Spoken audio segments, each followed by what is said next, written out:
Hello दोस्तों, स्वागत है आपका हमारे इस YouTube चैनल पे। दोस्तों, कहानी को शुरू करने से पहले एक जरूरी बात। अगर आपने चैनल को सब्सक्राइब भी नहीं किया है तो पहले आप जल्दी से चैनल को सब्सक्राइब कर दीजिए ताकि आपको हमारी आने वाली नई नई कहानियों के जो नोटिफिकेशन है वो आपको सबसे पहले मिलती रहे। तो चलिए दोस्तों, बढ़ते हैं हमारी आज की कहानी की तरफ। हमें उम्मीद है कि आपको हमारी ये कहानी जरूर पसंद आएगी। कमला जी सुबह सवेरे उठकर नहा धोकर तैयार होकर मालकिन की तरह हॉल में बैठ जाती थी और दिन भर सोफे पर बैठकर अपनी बहू शीला पर हुक्म चलाती रहती थी और उचित मौके की तलाश में थी। कमला जी के पति का 5 महीने पहले ही स्वर्गवास हो गया था।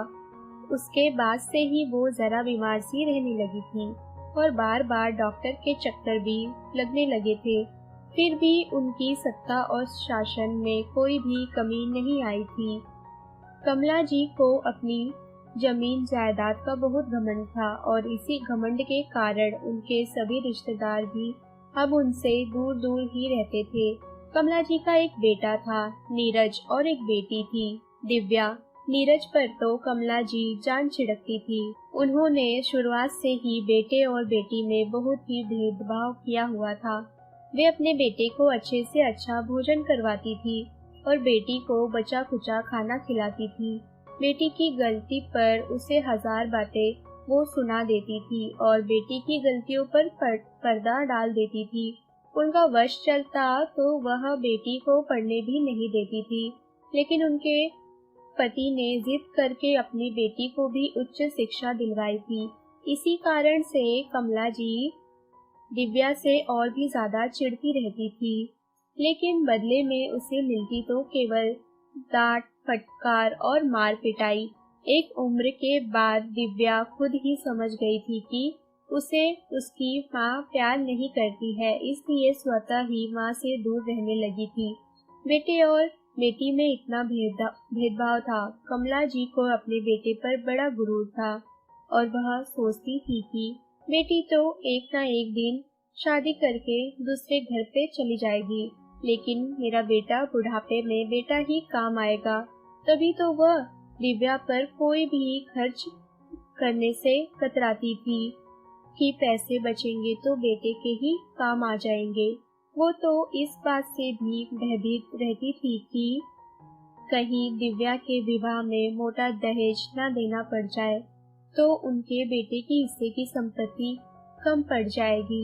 दिव्या अपने ससुराल में बहुत खुश थी। कमला जी के सिर से तो मानो बहुत बड़ा बोझ ही उतर गया था, लेकिन दिव्या के पापा ने दिव्या की पढ़ाई पूरी होने के बाद एक अच्छा परिवार ढूंढा जहां दहेज की कोई मांग नहीं की गई थी।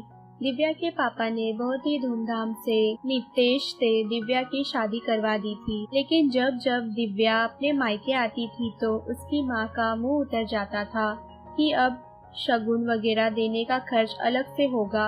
वो बार बार बेटी को ताना देती थी कि ससुराल छोड़कर बार बार यहाँ क्या करने आती हो तुम।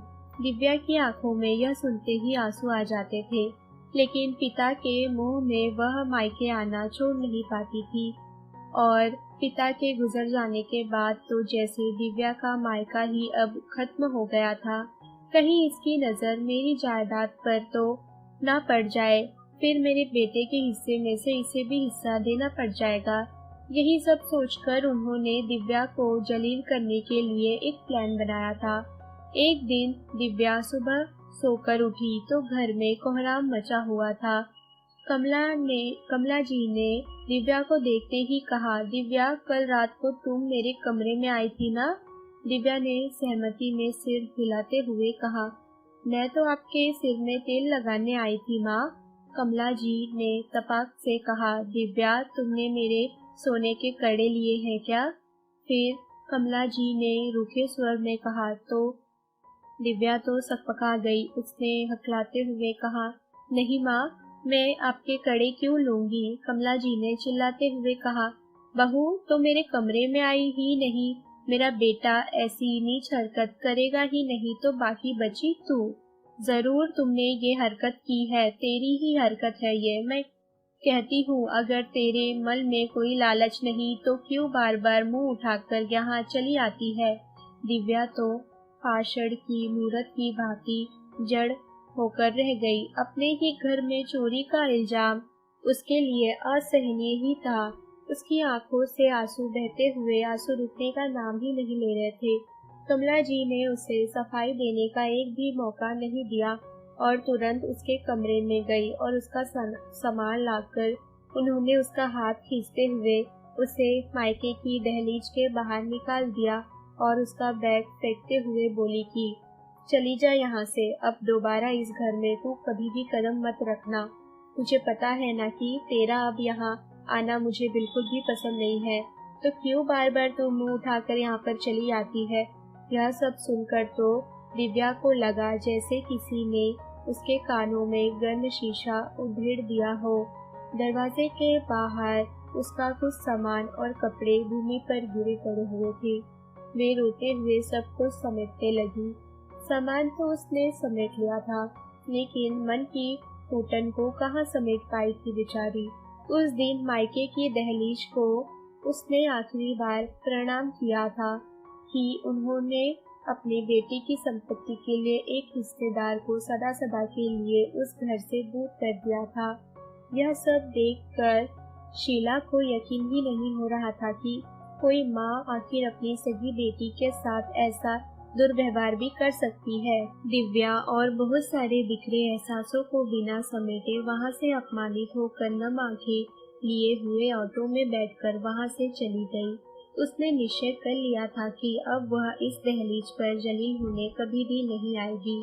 कमला जी तो बहुत खुश थी कि उसकी बेटी यहाँ से अब चली गई और दोबारा कभी भी नहीं आएगी। लेकिन एक तरफ शीला उसे यानी कि अपनी सास के बारे में आज सोच रही थी। उससे आज अपनी सास से बहुत घृणा होने लगी थी। दिव्या भी बहुत बिल्कुल टूट चुकी थी। वैसे तो वह बचपन से ही माँ का यह रूप देखती हुई आई थी, लेकिन आज तो उसकी माँ ने सारी हदें पार कर दी थी। उन्हें पता नहीं था कि वक्त उन्हें कौन सा रंग दिखाने वाला है। एक बार शीला के मायके से फोन आया कि उसकी माँ की तबीयत बहुत खराब है, इसलिए वह कुछ दिनों के लिए मायके चली गई थी। घर पर केवल अब नीरज और कमला जी ही थे। उस रात उनके पेट में बहुत दर्द हो रहा था, इसलिए उन्हें ठीक से नींद भी नहीं आ रही थी। वो आधी रात को कमरे से बाहर निकली। बहू भी मायके गई हुई थी और बेटे के कमरे से कुछ आवाजें आ रही थी। कमला जी आगे बढ़ी। उन्हें अंदाजा भी नहीं था कि बेटा उनके साथ क्या करने वाला है। नीरज अपने कमरे में कुछ फाइल चेक कर रहा था। माँ की आहट आते ही उसने फाइल छुपा ली। वैसे तो कमला जी को पढ़ना लिखना नहीं आता था। अगली सुबह नीरज समय से पहले ही उठ गया था और रसोई में जाकर उसने माँ के लिए चाय नाश्ता तैयार किया। फिर बड़े ही प्यार से अपनी माँ को नाश्ता करवाया उसने। कमला जी तो निहाल ही हो गई और कहने लगी कि इसलिए कहते हैं कि लोग कहते हैं कि बुढ़ापे में बेटा ही काम आता है।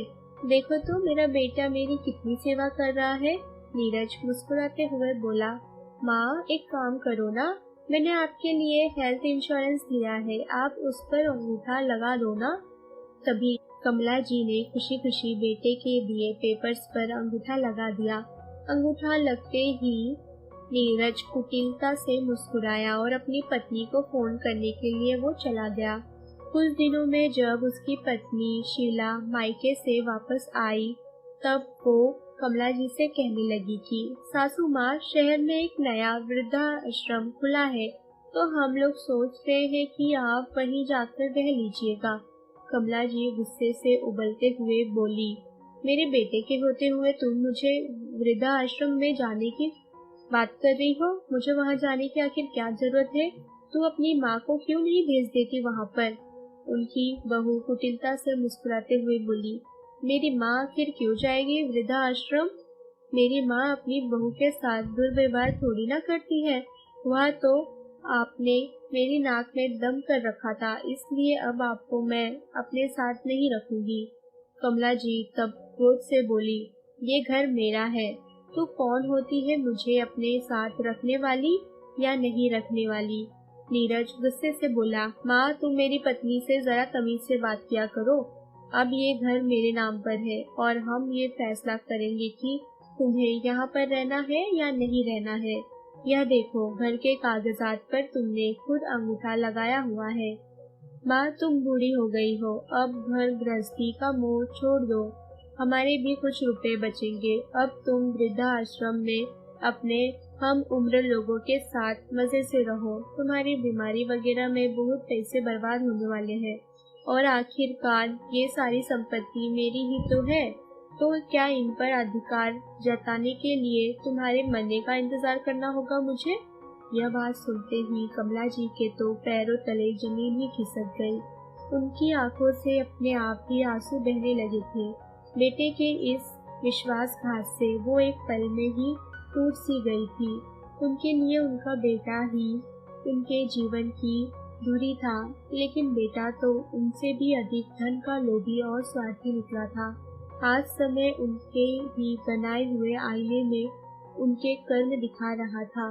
इस बात का कमला जी को बहुत बड़ा गहरा सदमा लगा था और उन्होंने अपना मानसिक संतुलन खो दिया। वृद्धा आश्रम के बदले अब वो सरकारी पागलखाने में पहुंच चुकी थी। कमला जी जिस जायदाद को अपने बेटे के लिए सुरक्षित रखने के लिए बेटी पर इतने सारे लांछन लगाए गए थे, उस पर इतने आरोप लगाकर उसे मानसिक रूप से परेशान किया, आखिरकार बेटे ने जब वो संपत्ति हासिल कर ली तो वह बेटा माँ का भी नहीं हुआ।